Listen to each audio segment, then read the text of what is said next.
Insect को भी देखिए और मेमल्स को भी देखिए। ये ऐसे चीज़ें हैं जो माइग्रेट होते हैं सीजनली। ओके, किस लिए? ताकि इनको एक एडेप्टेबल क्लाइमेट इनको मिल सके और इनको हेल्प कर सके।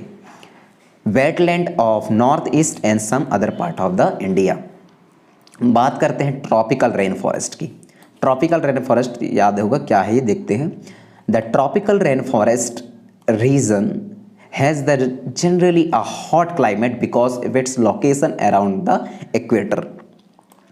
ट्रॉपिकल रेन फॉरेस्ट वाला एरिया उसको बोला जाता है जो इक्वेटर के अगल बगल रहने वाले कंट्री हों, आगे पीछे की जो कंट्री हों, बिलोंग करने वाली जो कंट्री हों, किसकी? इक्वेटर के आसपास।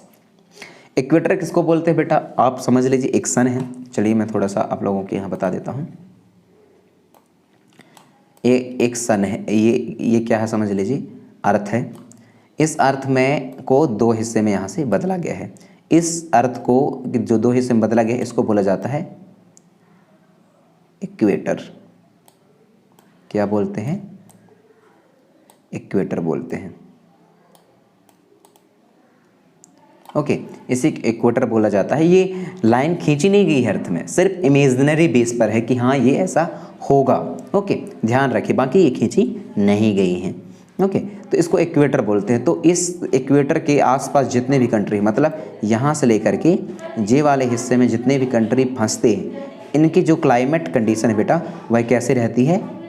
ट्रॉपिकल रहती है। ट्रॉपिकल दैट मीन्स ना तो ज़्यादा ठंडी, ना तो ज़्यादा गर्मी, ना तो ज़्यादा rainy season. That means India को भी आप लोग इसमें एक कह सकते हैं।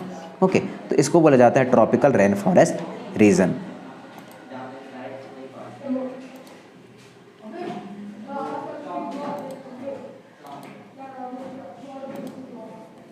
चलिए आगे बढ़ते हैं।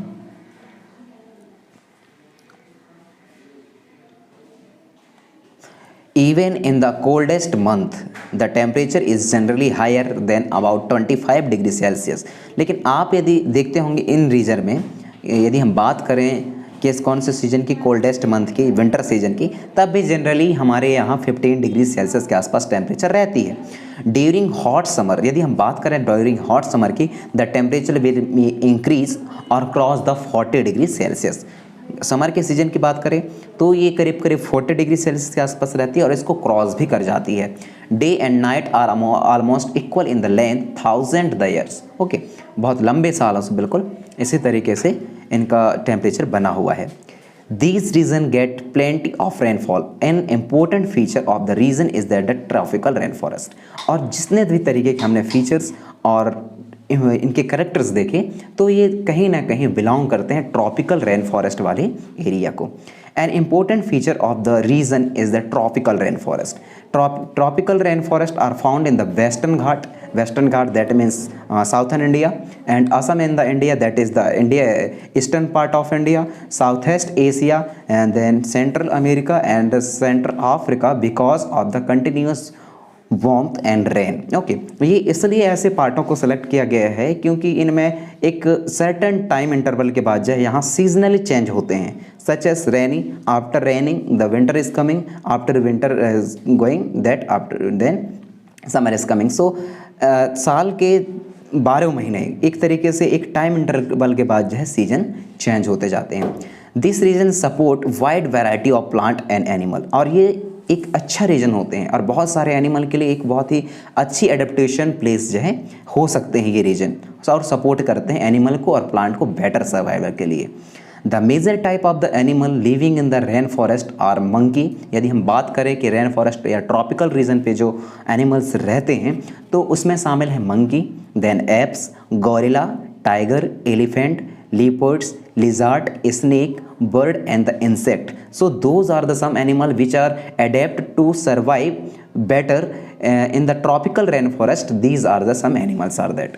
Okay, now next let's us read about the adaptation of these animal to a hot and humid climate. Okay, तो चलिए आगे बढ़ते हैं और बात करते हैं इन एनिमल की एडेप्टेशन की, कैसे ये अपने आप को हॉट और ह्यूमिड क्लाइमेट में अपने आप को अडेप्ट कर पाते हैं। The climate conditions in rainforest are highly suitable for the supporting and the enormous number and variety of animals. Since the number are large, this is intense. The competition for food and the shelter. Okay, तो इतने सारे आप लोग देखते होंगे variety of animal की, तो biomass की कमी होने लगती है। एक तरीके से बोले जाए तो फूड की कमी होने लगती है, और इस फूड की कमी की वजह से इनमें कंपटीशन बढ़ता है। यदि पॉपुलेशन हाई है तो फूड की कमी होगी, फूड की कमी होने की वजह से में कंपटीशन बढ़ता है। ओके, और शेल्टर के लिए भी कंपटीशन होती है।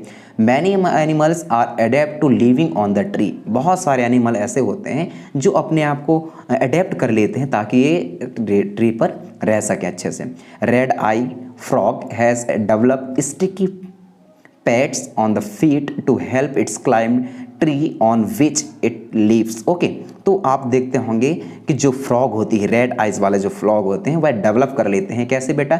स्टिकी पैड्स को डेवलप कर लेते हैं। क्यों? क्योंकि ये स्टिकी पैड्स जो इनको हेल्प करते हैं पेड़ों के ऊपर चढ़ने में, क्लाइंब अप करने में। ओके, और इससे ये अपने शिकार से अपने आप को बचा पाते हैं। To help them live on the tree. और इन्हीं जो मैंने थोड़ी देर बाद पहले बात कही स्टिकी पैड्स की, तो स्टिकी पैड्स की ही वजह से ये अच्छे से जो है पेड़ों में या ट्रीज में रह सकते हैं। ओके, बात करते हैं मंकी की। Have long tail. इनके पास